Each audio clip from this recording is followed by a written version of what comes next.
Cockpits in the Era of Breakthrough Flight. Introduction. Responding to the request to explore forefront science relevant to future cockpits for any form of aerospace craft and/or deep space craft that is propelled by any unspecified advanced or breakthrough propulsion physics, this report offers a provisional cockpit design that employs the following. Predictions of propulsion physics breakthroughs. Lessons of human-machine interface. Emerging technology for displays and controls. This study discusses the implications of breakthrough propulsion, including the mastery over gravitational and inertial forces and the prospect for faster-than-light spaceflight. The main reference used to predict these possibilities is the book Frontiers of Propulsion Science. Although the breakthroughs discussed in this book are not imminent, enough progress has been made to allow for thoughtful speculation about their characteristics and possible implementations. How these advances may affect future cockpits is described, and this is the central message of this study. The most significant differences from legacy cockpits are identified and then used to set the baseline design requirements. Additionally, substantial lessons about human-machine interfaces are reviewed and applied to this notional cockpit. Most of this progress relies on better accommodating the norms and limitations of human perception, lessons that do not change even when vehicle characteristics change. Recent advancements in the use of hand gestures for commands are also included, as well as advancements in brain-machine interfaces. In this conceptual study of far future possibilities, these technologies are assumed to have reached full maturity, with one exception. In order to focus this study on future cockpits, the options for brain implants and for transhumanism, where humans are re-engineered to adapt to new requirements, are not considered. Next step investigations are suggested to refine the ideas presented herein. A caveat is that advances in cockpits for breakthrough flight might be further advanced by taking advantage of the gaming industry techniques or through science fiction speculation. Note, all projections in this report are based on public domain information. Chapter 1, Predicting Implications of Propulsion. Breakthroughs. March of Progress, Revolutionary Propulsion Physics. Breakthroughs in propulsion physics, such as the control over gravitational or inertial forces, propellantless space drives, and even faster-than-light travel, are not imminent. However, enough progress has been made to allow for thoughtful speculation about their nature and implications. As a preview, the implications to cockpit design include added degrees of motion, combination of operational regimes, near ground, orbit, and beyond, greater range of speed, from zero-speed hover to beyond light speed, and loss of familiar motion cues, pilot's inertia and visual cues, resulting from the separation of external and internal environments. The primary reference used to predict these possibilities is the book Frontiers of Propulsion Science, Millis and Davis, 20091-1, particularly chapters 3, 4, and 15. This book may be the first ever scholarly compilation of science pertaining to breakthrough flight, method sufficiently advanced to enable human voyages to other star systems. The book examines a wide range of works, offering introductory explanations and comparisons between approaches and identifying high-priority unknowns needing deeper study. References to specific ideas and issues cite that book and other original works. Setting ideal performance as design target. This report focuses on the most significant likely differences between contemporary cockpits and cockpits in the era of breakthrough flight. Possibilities that imply the most demanding changes are considered first, and explanations of the correlations between the propulsion characteristics and resulting cockpit features are provided. Looking to the far future, this study evaluates the impact of having achieved the following breakthrough advancements. Control over gravitational and inertial forces. The craft is propelled by interacting with the properties of the spacetime and/or inertial frame surrounding the craft, and can accelerate at g levels beyond human endurance. The environment inside a craft can be sustained anywhere between 0 grams and 1 gram, minimum range, without regard for either the motion of the craft or its outside gravitational environment. Faster than light, FTL, speeds are possible by having mastered control over those aspects of nature that impose the light speed limit.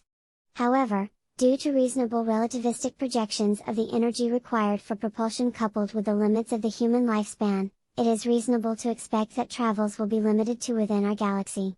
For the sake of bracketing the scope of coverage, this study assumes that practical star flight will be limited to a 100 light-year radius around our Sun. Even with this constraint, thousands of star systems are within that range.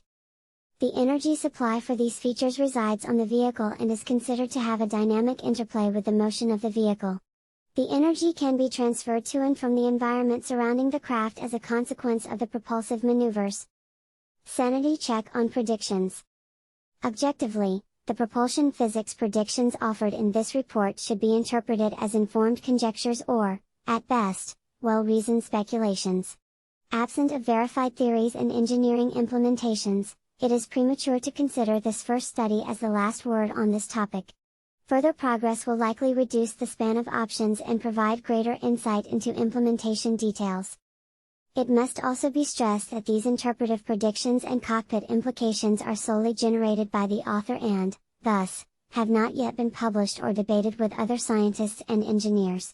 Therefore, the reader should consider these predictions to be an initial step into the process. Vehicle and cockpit implications.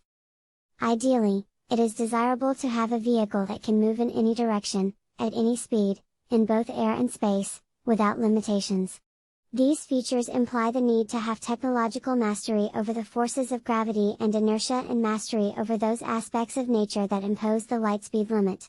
Based on projections of the underlying physics, such abilities would have secondary characteristics that affect how such motions are monitored and controlled. Degrees of freedom.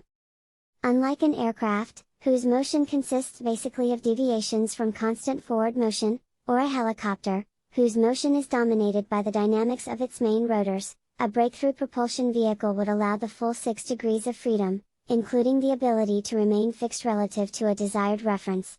For example, if we start with the situation of a vehicle hovering over the ground, the breakthrough vehicle should be able to change its orientation, yaw, pitch, or roll, without affecting its altitude or lateral position. Similarly, it should be able to move up/down or laterally without the need to induce pitch or roll maneuvers, Figure 1. Such novel motion leads to two major differences from legacy cockpits. Independent control inputs are needed for the full 6 degrees of freedom, yaw, pitch, and roll, and laterally, X, Y, and Z. New display methods are required to convey position, orientation, and motion for all those degrees of freedom. The control methods need not copy legacy methods from airplanes or helicopters, methods that are based on the mechanisms of their origin, Figure 2. Instead, future cockpit designs are now free to use control methods tailored to the natural action/reaction of pilots, while the vehicle's interfaces perform the function of converting pilot inputs to drive the vehicle's motion. Whether such a system consists of a single joystick with 6 degrees of freedom, some sort of gesture-based system, or one that has those degrees of freedom dispersed across multiple pilot inputs, for example, head motion, legs and feet, and arms and hands, remains open for future study. As a provisional baseline, this report chooses the option of having a pair of 6-degree all-freedom joysticks, one for both the left and right hands and located at the edge of the cockpit chair's armrests. Similar to requiring new control methods, new display methods are also required to convey more information than in legacy cockpits.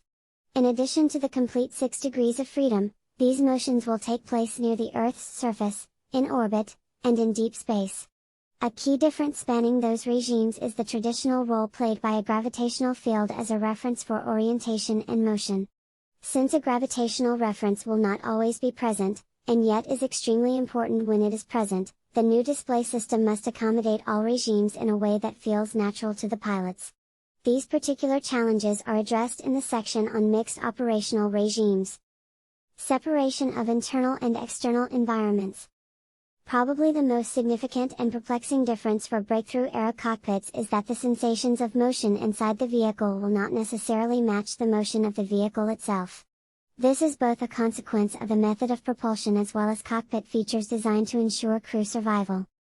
As illustrated in Figure 2, when planning for breakthrough flight, there is no need to constrain designs to match the legacy conventions derived from prior vehicles.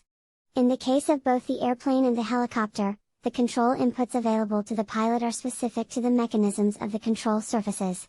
When projecting breakthrough flight, it is assumed that the controls will be tailored to match the natural characteristics of pilots, and the propulsion system will be designed to perform accordingly. To make this easier to grasp and to provide a provisional concept, imagine that the vehicle is partitioned into concentric sections as shown in Figure 3. The central volume is for the crew, where it is required that the gravitational and inertial forces be sustained within survivable levels. The inner shell, or inner hull, surrounding that region contains whatever devices provide that safe environment. The outer shell contains the propulsion devices that induce the desired motion of the craft relative to the external space. The region between the two hull shells is a provisional separation for analyzing the interaction between those two functions. For analytical purposes, it is advantageous to consider these volumes and control surfaces, the hull shells, as separate and then use them to define boundary conditions. In addition to its utility for assessing future cockpit designs, this multi-section vehicle baseline is valuable for Gedanken experiments about revolutionary propulsion concepts. Why this is odd. Conventionally, gravitational and inertial effects permeate through everything, so the notion of having different conditions inside and outside of the craft runs contrary to experience. If the gravitational environment outside the craft is 1 gram, that same 1 gram is expected inside as well. Similarly for accelerations, the entire mass of the vehicle, including its occupants, will experience the same inertial reactions as the vehicle accelerates.